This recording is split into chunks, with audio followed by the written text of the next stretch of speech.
Ya me cuento. Hola, hola Paula, ¿cómo estás? Muy bien. Vamos a presentarles hoy a Paula Meliante. Ella es licenciada en musicoterapia y consideramos que era una de las voces para la inclusión en este ciclo que SOMEUR ha diseñado para este último tramo del año 2021.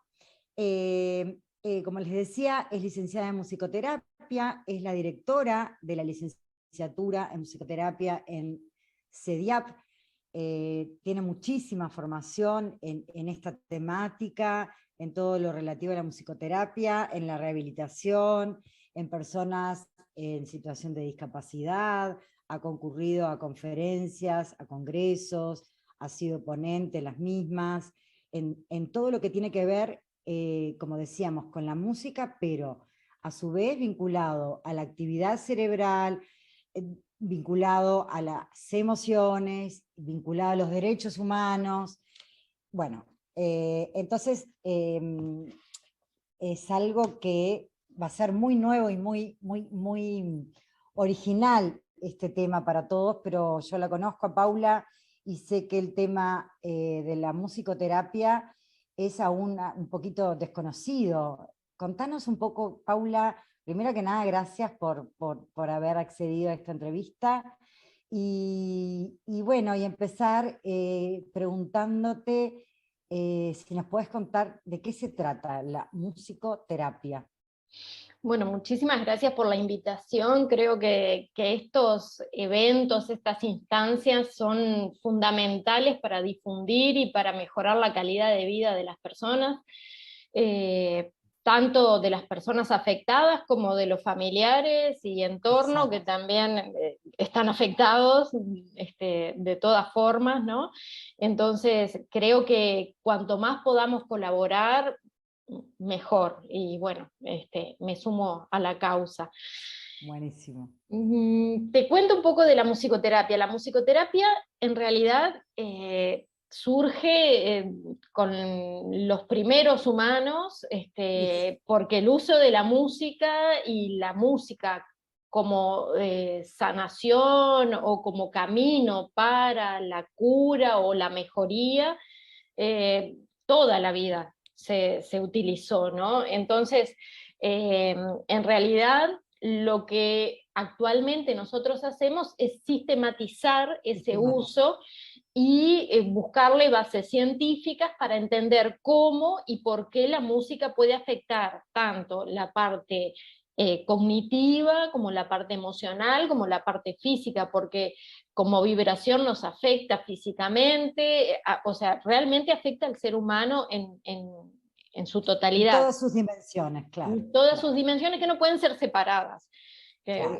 Digo, Exacto. Somos un ser algún, integral, claro. claro, en alguna época se empezó a dividir el ser humano para estudiarlo y para entenderlo mejor, pero actualmente se entiende igual que al inicio de nuestra civilización, que somos un todo, ¿no? Digo, como que Claro. volvemos a entendernos de la misma forma. Exacto. Y esta profesión se estableció como profesión universitaria, como formación universitaria, alrededor de 1920, algunos textos hablan de 1920, otros de 1940, en Estados Unidos, que en su momento fue pionero, como es pionero en muchas cosas, y fue en base a la utilización de la música para la mejoría de los soldados que volvían de los heridos posguerra, ¿no? Entonces se veía que la mejoría era mucho más rápida en aquellos que tenían atención médica, pero además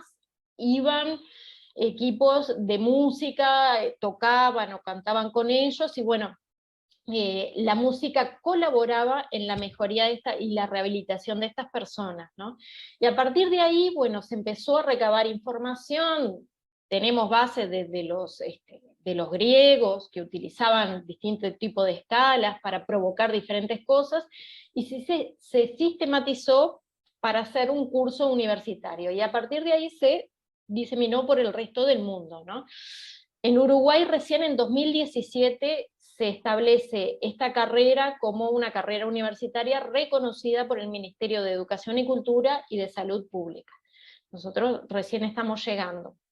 Perfecto, es muy, muy interesante. Yo te escuchaba y pensaba, ¿no? Intuitivamente, el ser humano usó siempre la música, pero es así, uno como persona, uno como maestro, como docente, la música es una herramienta que siempre utilizás o para tranquilizar, o para alegrar, o para pensar, o para reflexionar.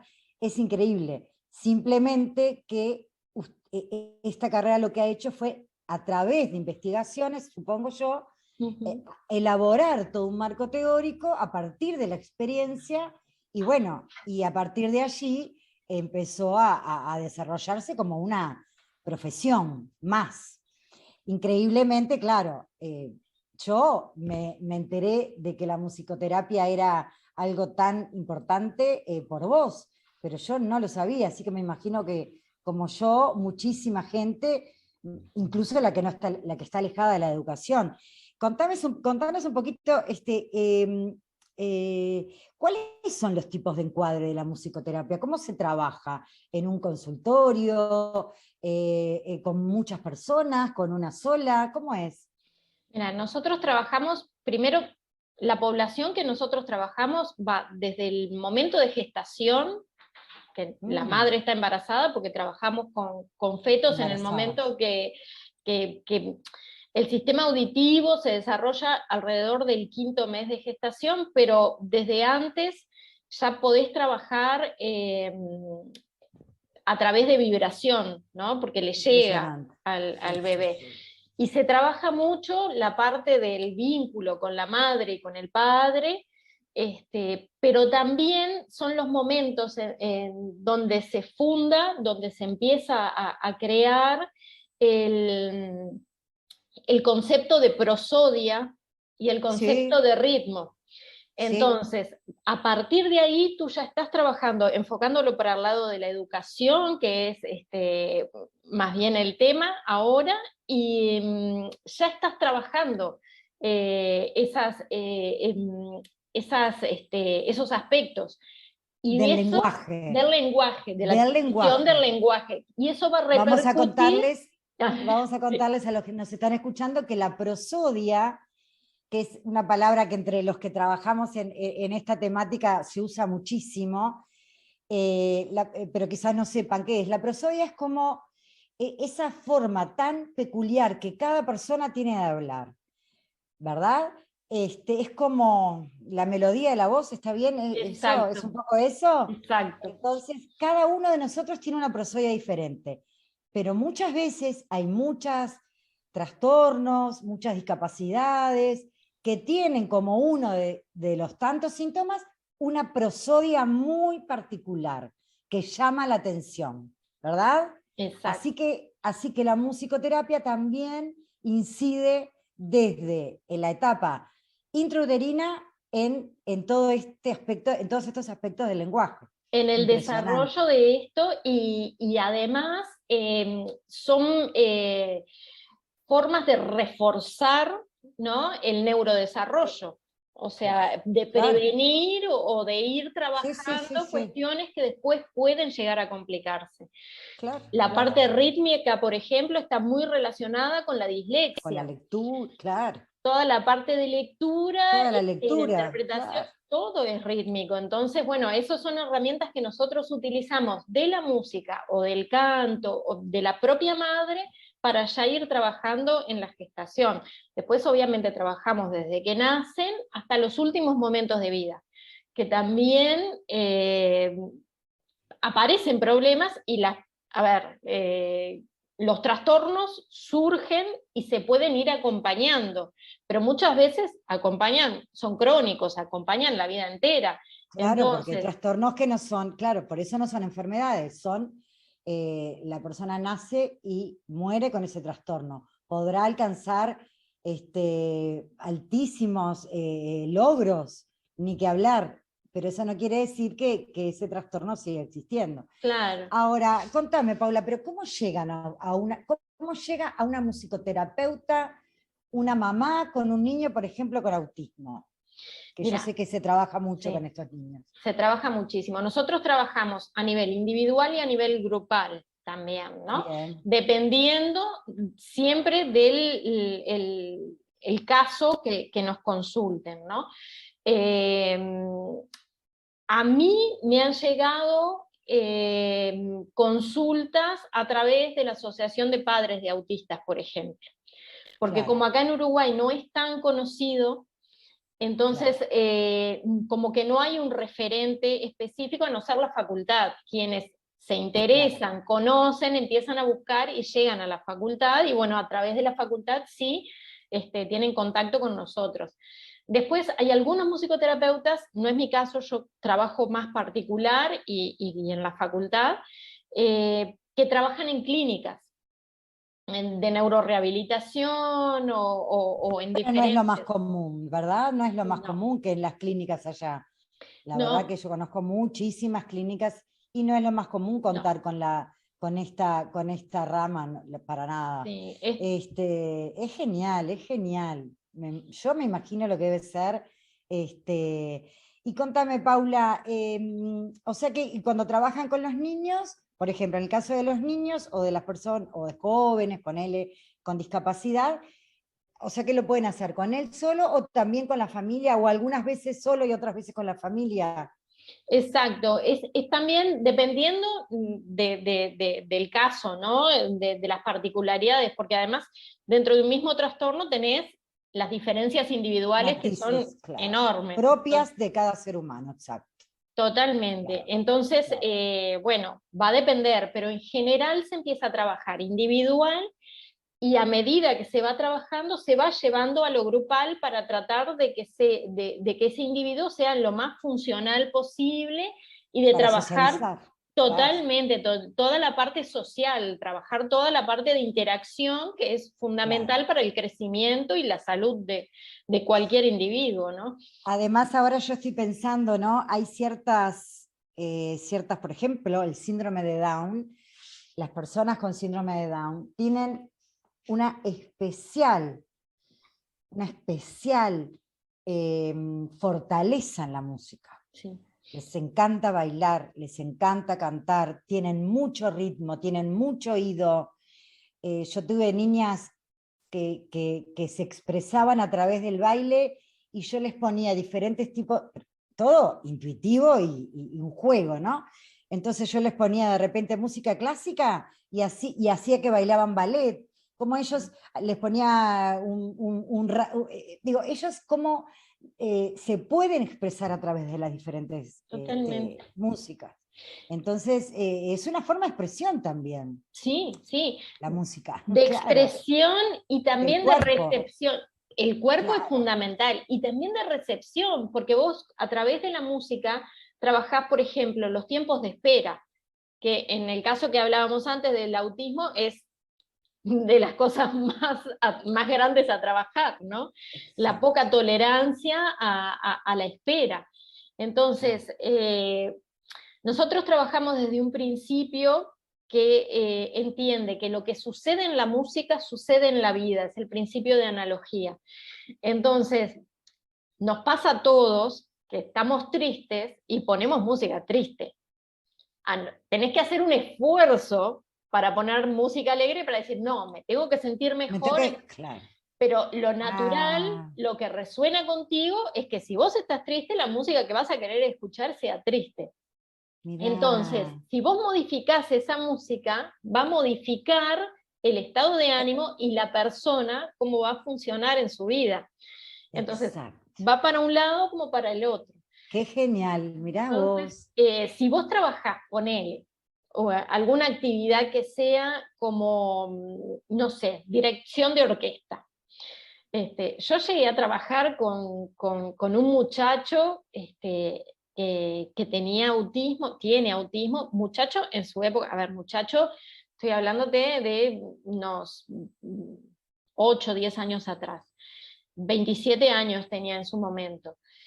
Y él llegó a dirigirme a mí y Claro, al acompañante terapéutico darnos la entrada de cuándo quería que tocáramos cada uno, un comando total. Total, Él decía, sí, ahora no, ahora viene este otro. No, no era verbal, no tenía, No tenía lenguaje, no hablaba, lenguaje verbal. Claro. Pero nos indicaba y Se íbamos comunicó totalmente. y organizó y planificó, que es todo tan complicado para ellos digo, para todas las personas, las famosas funciones ejecutivas, ¿no? Eso de que uno no se da cuenta, pero para cada cosa que hacemos en la vida, previamente hay todo un proceso mental en donde uno planifica, organiza y por algo haces primero una cosa y después otra. A ciertos niños con determinados trastornos, eso que nos parece tan sencillo, a ellos les cuesta mucho y hay que enseñárselos. Exacto. Y lo logran aprender, es verdad. Sí, exacto. Sí, es tal cual. Paula, vos perdoname que yo te haga todas estas preguntas, pero me imagino que hay mucha gente que se pregunta lo mismo. Por ejemplo, ustedes como musicoterapeutas, ¿qué objetivos se plantean con esas intervenciones que hacen en la educación especial? Por ejemplo, en este caso, decías tú del niño con autismo, el joven con autismo, a comunicarse, a socializar. ¿Hay otras cosas para los que pueda servir la musicoterapia y se fijen objetivos como para que en la vida de esa persona, como tú decías, sea de una mejor calidad? Mira, ahora que estabas hablando, lo primero que me vino fue deficiencia visual, que se trabaja bastante también, y a través de la música trabajas mucho la orientación y movilidad. Claro, ¿de dónde vienen los sonidos? Claro, ¿no? Para cruzar la calle después, siempre buscando la autonomía, ¿no? Para cruzar la calle, sí. para servirte un vaso de agua. ¿Cómo sabes hasta dónde está lleno si no lo estás viendo? Claro. Está la técnica de meter el dedo y cuando lo sentís, sacás, pero también por el oído. Uno no se da cuenta, pero cuando llena el termo del mate, lo estás escuchando, entonces desarrollar y empieza a cambiar, cambia el sonido, entonces es trabajar en la discriminación sonora para ayudarlos en ese sentido, ¿no? Para que después puedan llegar a ser más autónomos y funcionar de otra forma en la vida. Los tiempos de espera es de las cosas que más trabajamos y que funcionan mejor en TEA, en trastorno del espectro autista, por ejemplo. También el autocontrol, ¿no? Aprender a tocar más bajo, con menos intensidad o con más intensidad. Todo eso lleva el control de los impulsos, ¿no? La autorregulación. Exacto. También la parte de fonación. Nosotros trabajamos muchísimo de la mano de fonoaudiólogos y trabajamos desde un aspecto mucho más lúdico y placentero que es la música.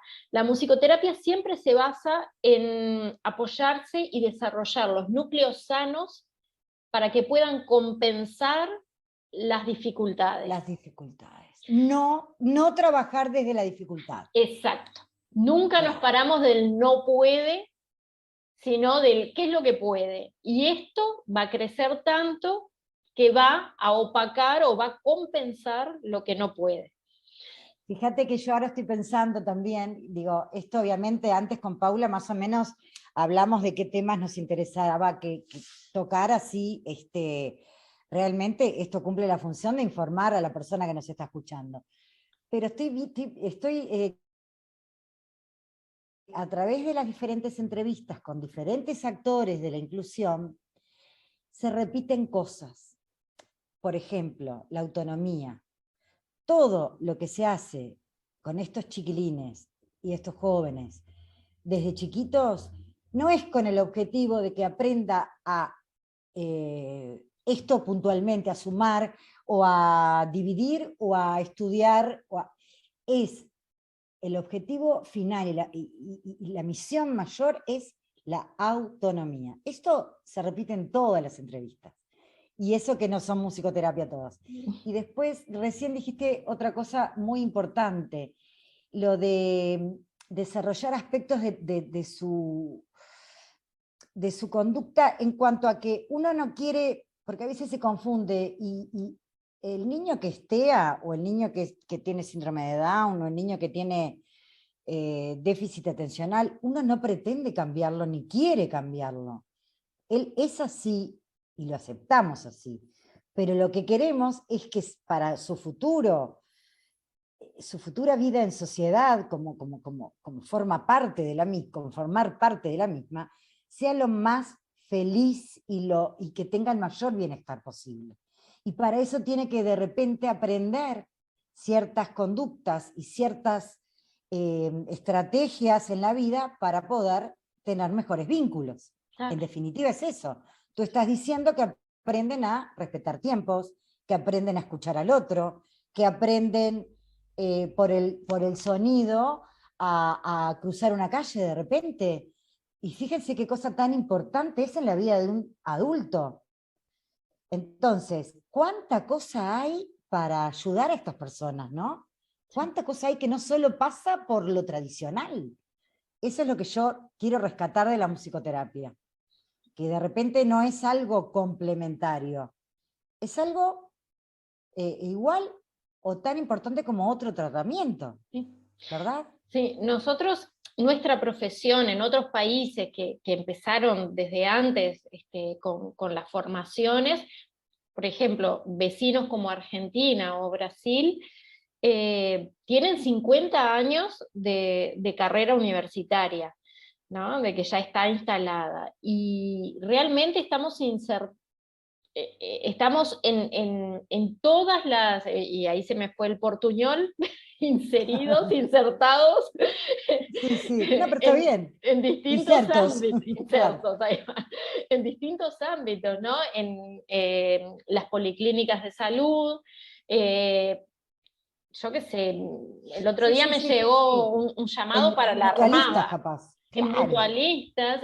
me llegó para la Armada, musicoterapeuta para la Armada, pero claro, pero si hay psicólogo, hay odontólogo, Hay hay musicoterapeuta. musicoterapeuta también. Claro, increíble. Bueno, ya se va a llegar, ya se va a llegar. Hay muchos alumnos porque tú Mira, sos directora de la licenciatura en sí, CELIAP. ¿Tienen sí. alumnos? Nosotros tenemos, en este momento, bueno, toda la educación está bastante complicada, CEDIAP Claro, es privado, claro. realmente las primeras formaciones que hubieron en CEDIAP también salieron de, privadas y después pasaron a la pública, ¿no? Que son psicomotricidad y psicopedagogía, estamos todos... Sí, sí, el sí. Sí, instituto sí, está todos más más. o menos por ahí, ¿no? Claro, claro, claro. Y bueno, en este momento tenemos más o menos la misma cantidad de estudiantes que tiene psicomotricidad o psicopedagogía. Mirá Psicopedagogía vos, tiene un poquito más, que son mirá ya vos. más conocidas, ¿no? En realidad, digo, están en los CAIF, están Ya están como más instauradas, más, más establecidas, más... más establecidas en la sociedad, incluso en los papás, las familias que no tienen por qué entender de todo esto, ya son terminología, es terminología que ya conocen, el Sí. fonoaudiólogo, el psicoterapeuta, el psicólogo, el psicomotricista. Bueno, pero pronto va a haber musicoterapeutas. Y vas a ver lo mismo que el teatro, hay muchas disciplinas que son tal cual sanadoras, y quizás como también otras terapias, no todas son buenas para todos, pero yo estoy segura que la musicoterapia, y mira, esta pregunta te hago, se me acaba de ocurrir, ¿con qué tipo de música trabajan? Con la de la persona. Es Claro, maravilloso esto, porque uno siempre claro, piensa, tiene que ser música de tal de estilo. todo, de música clásica, Claro, claro, el sí. efecto Mozart y El todo efecto eso, Mozart, sí, claro, sí, sí, pero sí. depende. No, Si la persona está acostumbrada a escuchar otro tipo de música, va a escuchar o otro sea tipo que de no música. importa, no importa qué género musical, calidad, culto, menos culto, no importa. No, Acá tiene lo que que haber, importa es lo que sane. tienen características diferentes y depende de lo que vos busques, vas a ir más por un tipo de música o por otra. Exacto. Por ejemplo, mira, te cuento rapidito una investigación que hicimos en el Pereira Rosell, en el Banco de Leche Humana, sobre la producción sí. de leche de las madres que tenían bebés prematuros internados en CTI. Y la idea era mantener esa producción de leche hasta que el bebé saliera de CTI y pudiera ir a pecho. Y la música, usamos audición musical con ellas, y la música que ellas elegían era la música que escuchaban. Y era o cumbia o no sé qué. Sí.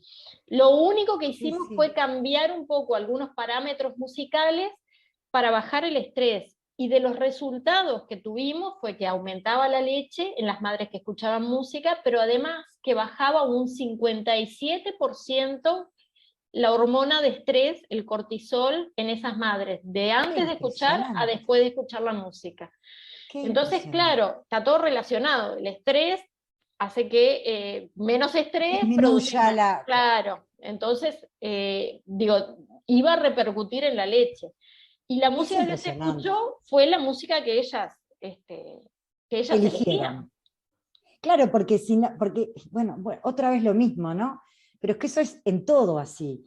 Por eso el aprendizaje, yo insisto, si trabajamos con contenidos que para el niño no tienen ningún significado, no le interesa, eso va a entrar por acá y a salir por acá. Porque las emociones están tan vinculadas a lo que nos hace bien, y a lo que nos divierte, y a lo que nos gusta, que es básico, ¿verdad? Es básico. Yo digo, ¿cuántas cosas se pueden enseñar a través de la música? ¿Cuántas cosas en vez de la forma tradicional y que salga todo del maestro? Yo siempre cuento lo mismo. Les decís a los niños que inventen una canción diciendo de repente los nombres de los huesos del cuerpo humano y nunca más se lo olvida en la vida. Nunca más. Es así. Y sale de ellos y se redivierten. Es genial. Y colaboran entre ellos, además. Porque para construirlo, claro. Ni que hablar. Y estás trabajando un contenido, no se puede decir que ni que perdiste tiempo, porque el llamado la pérdida de tiempo, ¿no? Pero bueno, ponele, es maravilloso. Ahora, para terminar, te estaba diciendo, porque nos quedan unos minutitos nomás. Esto que me decís fue una de las últimas investigaciones, entonces lo de la lactancia y la música. Sí, tenemos una más que está en andamiento, que está en proceso, que es sobre neurodesarrollo también, también en el Pereira Rosell, con una neuropediatra a la cabeza, que lo que estamos viendo es el efecto a mediano plazo, o sea, de acá a un año, en el neurodesarrollo de bebés que están en CTI, ver el efecto del canto de la madre a esos bebés. Entonces le cantan 3 veces por día, 3 o 4, dependiendo, le cantan canciones. Son canciones de cuna o las canciones infantiles a la rueda rueda, estas de dominio popular, y se construyó no sé si se dice se construyó, pero se creó una app que ellas instalan en el celular, se diseñó, ahí está. Se diseñó, instalan en una app y ellas escuchan y les van cantando a los bebés, también multimodal es el asunto, el estímulo, ¿no? Los tienen a pecho, a UPA, ¿no? Pecho con pecho. Y les cantan en el hospital y después de que salen de las casas. Escuchan la base musical y ellas van cantando arriba. Tienen autorización para tener los celulares, el CTI y todo lo demás, específicamente porque trabajan en esto. ¿Y qué vieron que pasaba? Estamos empezando, todavía no tenemos... ¡Ah, qué genial! Pero ¿cuál es la hipótesis? La hipótesis es que mejoran en los perfiles de neurodesarrollo, que va a ser el apego y también en el neurodesarrollo. Y la idea es después seguirla para un poco más adelante para ver con fonoaudiología, adquisición de lenguaje y con Claro. psicopedagogía también qué resultados hay a A nivel nivel cognitivo. cognitivo en primaria por lo menos. Claro. Adquisición de lectura y lectoescritura, todas estas partes de, Muy más de interesante. educación formal. La verdad, Paula, que vamos a ver si podemos, yo creo que da yo invito a todos los que nos escuchan a que de repente nos escriban, hagan preguntas, yo tengo 1000 ya para un próximo encuentro, y me encantaría también, Paula, invitarte a que de repente en algún curso, taller de los que dicta SOMEUR, invitarte que por lo menos en algún módulo, uno de los contenidos sea también esto, porque uno como estrategias que brinda a los agentes educativos, bueno, más o menos siempre son las mismas, equinoterapia. Yo ahora agregué musicoterapia, ¿eh? Yo la agregué porque sé que en mis presentaciones la nombro, pero te vamos a invitar para que tú hables un poquito más porque es súper interesante, súper interesante.